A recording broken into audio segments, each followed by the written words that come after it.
After studying this module, we shall be able to understand different types of legal systems prevailing in the world, outline the legal environment relevant for international business, and understand the concept of legal risk and ways to prepare for such risks.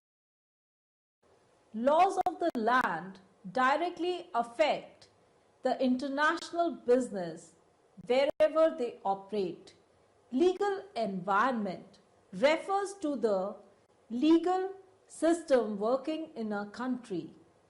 The legal system is further defined as the rules and laws that regulate behavior of individuals and organizations and which the nation states consider binding on themselves. Failure to comply with the laws means that penalties will be inflicted by the courts depending on the seriousness of the offense. This raises two interesting characteristics of international law. The first is that law belongs to individual nations and international law only exists to the degree that individual nations are willing to relinquish their rights. The second is the lack of an adequate international judicial and administrative framework or a body of law which would form the basis of a truly comprehensive international legal system. The international business is also subject to political decrees made by government both in home and host countries. Home governments can apply pressure not to deal with disapproved parties. These measures may include the refusal to grant an export license or withdrawal of export guarantee cover. The host government may take measures like taxation, ownership controls, operating restrictions, or expropriation.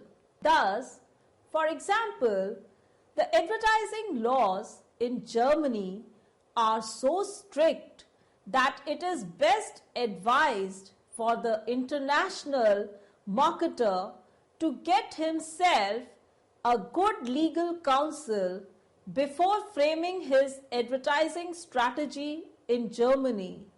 In fact, all over Europe, there exist different set of laws preventing promotion of products through price discounting. These laws are based on the premise that such practices differentiate buyers. This example reflects the influence on only one of the variables of marketing mix. Laws may exist for other variables of marketing mix such as product, price, and place. Thus, monitoring the legal environment is very important. There are two categories of international law: public law or the law of nations, and international or commercial law, which is evolving. International law pertains to trade and other areas that have traditionally been under the jurisdiction of individual nations. Laws have an important influence on the decision making of firms, and an international manager should be aware of the legal systems and the laws that are in force in various foreign countries. Legal environment refers to the legal system working in a country. The legal system is further defined as the rules and laws that regulate the behavior of individuals and organizations and which the nation states consider binding on themselves. Failure to comply with the laws means that penalties will be inflicted by the courts depending on the seriousness of the offense. Laws have an important influence on the decision making of firms, and an international manager should be aware of the legal systems and the laws that are in force in various countries. This raises two interesting characteristics of international law. The first is that law belongs to individual nations, and international law only exists to the degree that individual nations are willing to relinquish their rights. The second is the lack of an adequate international judicial and administrative framework or a body of law which would form the basis of a truly comprehensive international legal system. International business is also subject to political decrees made by governments both in home and host countries. Home governments can apply pressure not to deal with disapproved parties. These measures may include the refusal to grant an export license or withdrawal of export guarantee cover. The host government may take measures like taxation, ownership controls, operating restrictions, or expropriation. There are two categories of international law: public law or the law of nations, and international commercial law, which is evolving. International law pertains to trade and other areas that have traditionally been under the jurisdiction of individual nations. The legal system of a country is of immense importance to international business. A country's law regulates business practice, defines the manner in which business transactions are to be carried out, and set down the rights and obligations of those involved in business deals. It takes an added importance for IB on the ground that since no single uniform international law governing business transactions exists, hence the study of legal environment helps the marketer to explore the laws of each country individually and makes him prepared to face the complex, varied environments. Certain treaties and agreements are respected by a number of countries that profoundly influence international business operations. A treaty is a formal agreement between two or more nations in reference to peace, alliance, economies, etc. Treaties can cover almost any subject of mutual concern to nations, from ending war and conflict to the elimination of nuclear weapons to the promotion of trade and investment across national borders. Treaties may be bilateral between two countries or multilateral among several nations. A convention is a treaty on matters of common concern, usually negotiated on a regional or global basis, open to adoption by nations. Let us discuss some of the important treaties and conventions. Treaties of Friendship, Commerce and Navigation, FCN treaties. These are bilateral agreements that provide a broad range of protection to foreign nationals doing business in a host country. All the treaties are different, but typically state that each country will allow the establishment of foreign branches or subsidiary corporations, the free flow of capital and technology, the equitable and non discriminatory treatment of foreign firms, the privilege of acquiring and owning real estate, and most favored nation trading status for goods. The Treaty of Rome, 1957. This was the agreement which gave rise to the European Community or EU. Six member countries, Belgium, West Germany, France, Italy, Luxembourg, and Netherlands, signed this treaty to achieve the free movement of people, goods, service, and capital, eradicating barriers and creating a common market. Maastricht Treaty. It carried the European Union beyond what was initially thought to be possible. The treaty called for the creation of common currency and political union. The Vienna Convention on the Law of Treaties, 1980. This convention covers issues such as the interpretation, amendment, termination, and the rights and duties of countries party to a treaty which is in force. It has a bearing on international business because treaties affect trade between parties from countries that are signatories to various conventions. Paris Convention. The first international property treaty was the International Convention for the Protection of Industrial Property, better known as the Paris Convention. It guarantees that foreign trademarks and patent applications from signatory countries receive the same treatment, priority as domestic applicants. This principle of national treatment, an animating principle of all intellectual property treaties, eliminated the potential discrimination against foreigners in obtaining patents. The Patent Corporation Treaty 1970.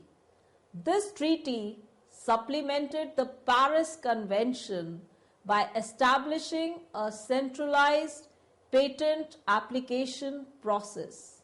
The PCT application is filled on a standard form with the World Intellectual Organization WIPO, a UN agency. WIPO processes the common application and forwards it to the countries designated by the applicant. After the filing, the applicant will have up to 30 months to begin the processing the application in the countries in which it wants to obtain protection. This allows the applicant business to lock in one application date while giving it time to raise capital on the basis of patent filing.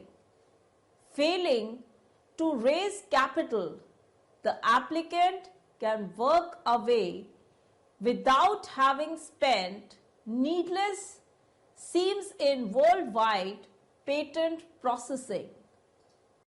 Different forms of law are prevalent in different countries. The countries in transition from communism to market economy, mixed economy to market economy, and different types of totalitarianism to democracy, and capitalism may not have perfect business laws, and therefore the international manager should make his moves consciously and cautiously. Four principal legal systems are used in the majority of countries: common law systems, code law systems, Islamic law systems, and socialist laws. Code law systems or civil law. It originated in Rome in the 5th century BC. Under it, the judicial system is divided into civil, commercial, and criminal laws. They rely on statutes and codes for the interpretation of the law. There is very little interpretation in a code law system. Thus, commercial law has its own administrative structure. Code law uses codified written norms which are complemented by court decisions.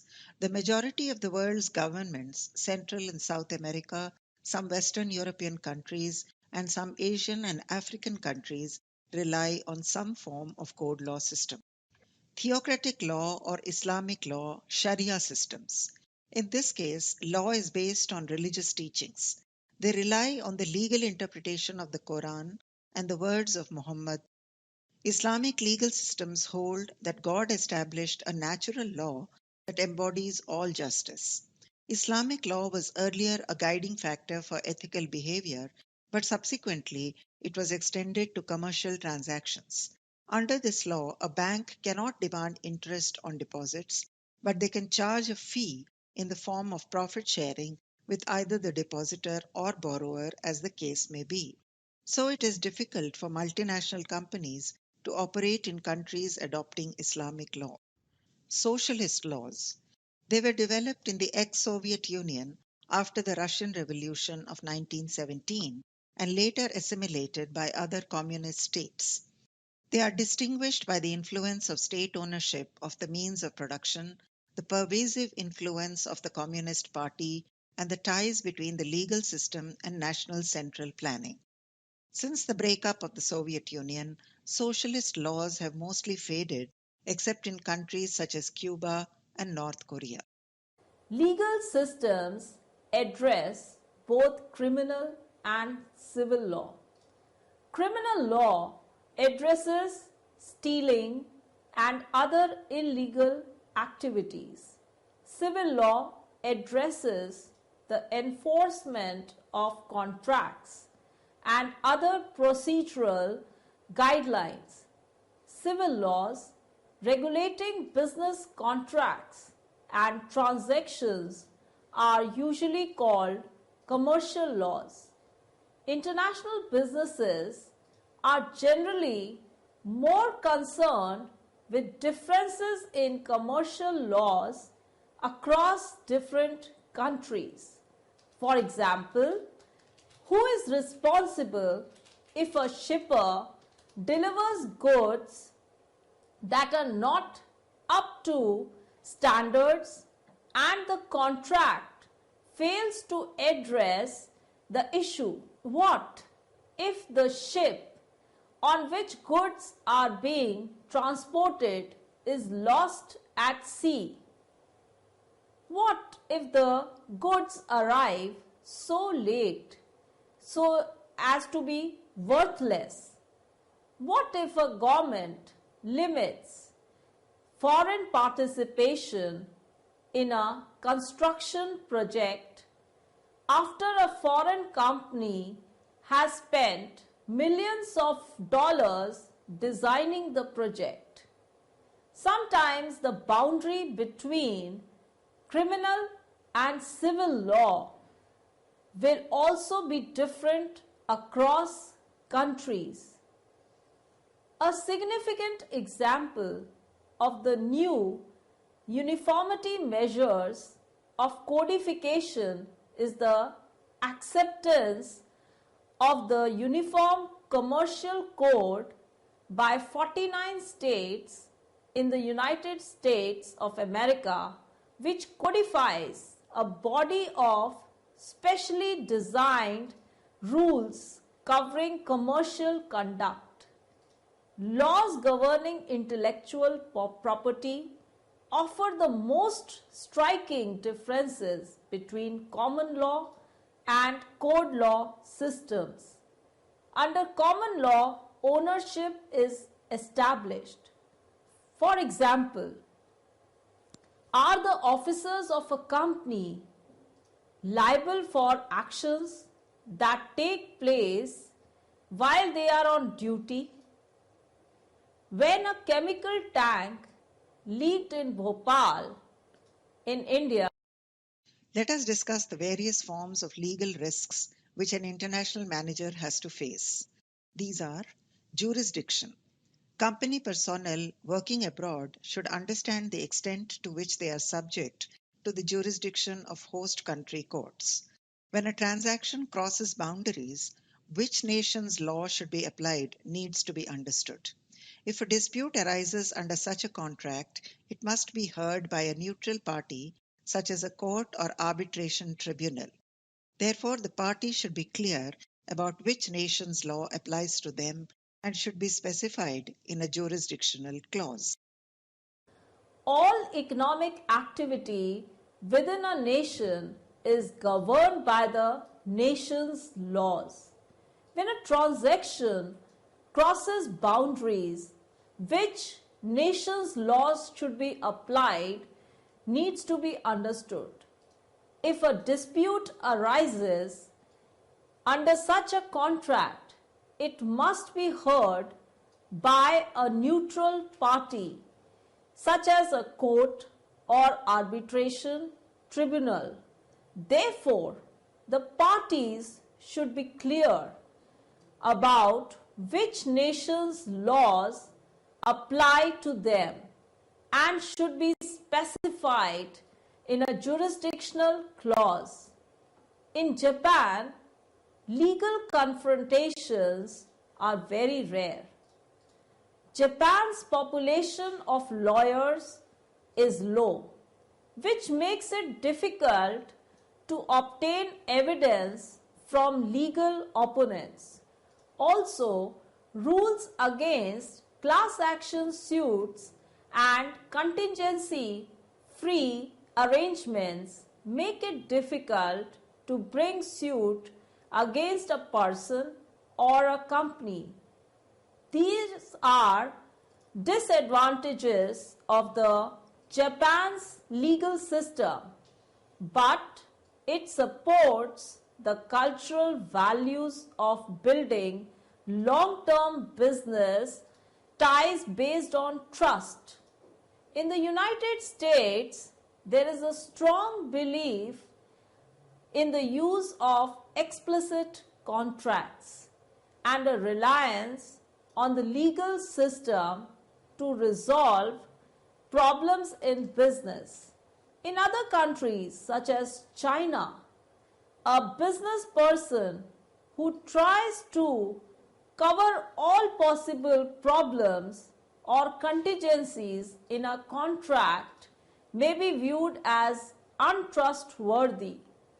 Chinese culture values relationships known as guangxi and therefore relies more heavily on trust and verbal contracts than does US culture. In Brazil, however, there is a value system different from both the United States explicit contractual agreements and China's mutual trust and verbal contract. The Brazilian value system is known as Getino, in which people believe that they can always find a solution outside the legal contract on a case-by-case basis. If a culture does not respect the value of following through an obligation, no legal system, whether written or verbal, will afford enough protection to make doing business easy. There is no body of international law in the strictly legalistic sense.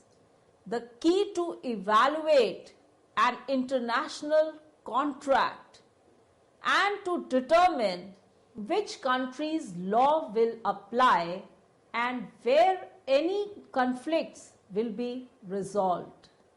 Arbitration and enforcement. Arbitration may be by a neutral party and both parties agree to accept the rulings.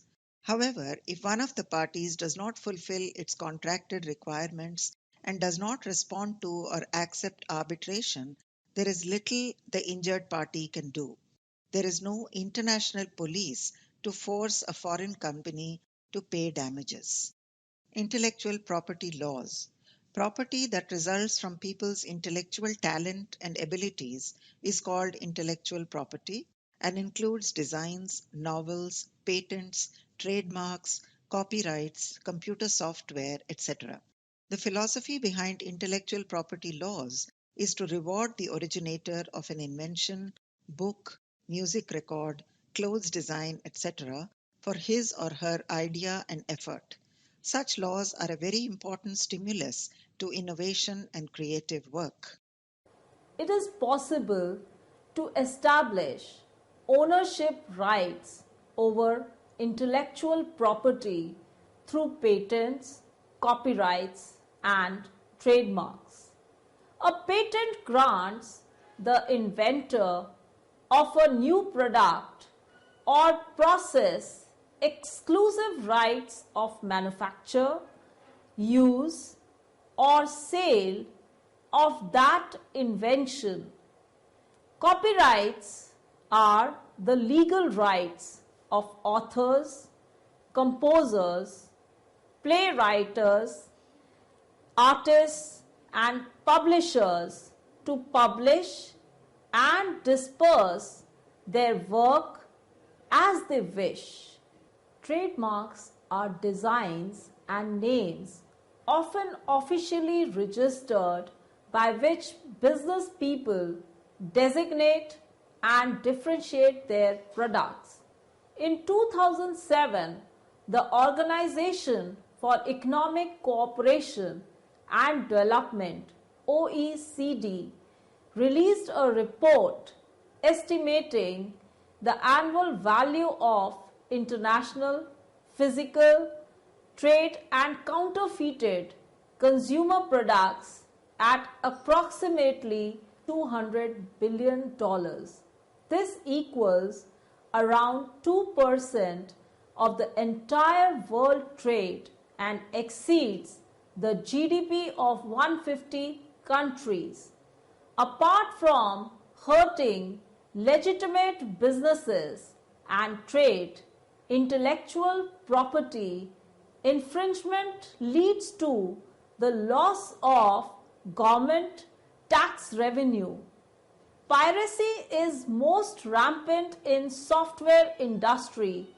For example, according to the Business Software Alliance, a global anti-piracy watchdog group, 35% of the software installed in 2006 on personal computers worldwide was obtained illegally, amounting to nearly $40 billion in global losses due to software piracy.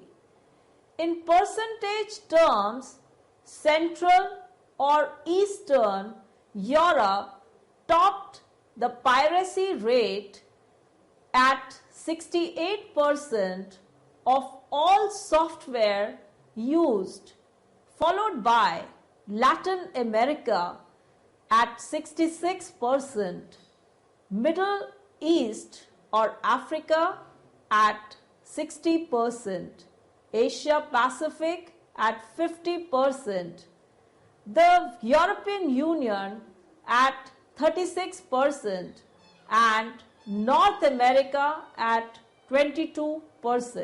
Antitrust laws. Countries have framed antitrust laws to keep a check on monopolies, anti-competitive agreements, bid rigging, unfair trade practices, collusive pricing. The US antitrust laws have their foundation in the Sherman Antitrust Act of 1890, the Clayton Act of 1914, the Federal Trade Commission Act of 1914, and the Robinson-Patman Act of 1936. US antitrust laws have been concerned with maximizing consumer welfare through the prevention of arrangements that increase market power. The Sherman Act specifically forbade every contract, combination, or conspiracy to restrain free and open trade, but it was soon argued that the law was intended to punish only unreasonable restraints. In the Standard Oil case of 1911, the courts ruled that an act must be unreasonable restraint of trade for the Sherman Act to apply. Towards this end, a distinction developed between cases in which a rule of reason should apply. Second, cases considered to be per se violations of the law. The Clayton Act strengthened the US antitrust arsenal by prohibiting trade practices that were not covered by the Sherman Act. It outlawed exclusive dealing and price discrimination. Both are subject to the rule of reason. That is, they are unlawful only if the effect may be to substantially lessen competition. This concept even applies to any imaginary threat to competition, no matter how shadowy and insubstantial, as being reasonably probable of restraining trade. Concurrent with the enactment of the Clayton Act, Congress created the Federal Trade Commission and empowered it to enjoin unfair methods of competition in commerce. Prior to the Fair Trade Commission, violations of antitrust laws were the jurisdiction of the Antitrust Division of the Justice Department. Since 1914, the organizations have pursued dual enforcement of the antitrust laws with considerable, though some argue inefficient, overlap. The Justice Department focuses largely on criminal, price fixing, and merger review. The FTC, which does not handle criminal cases, concentrates about 60% of its total resources on merger review.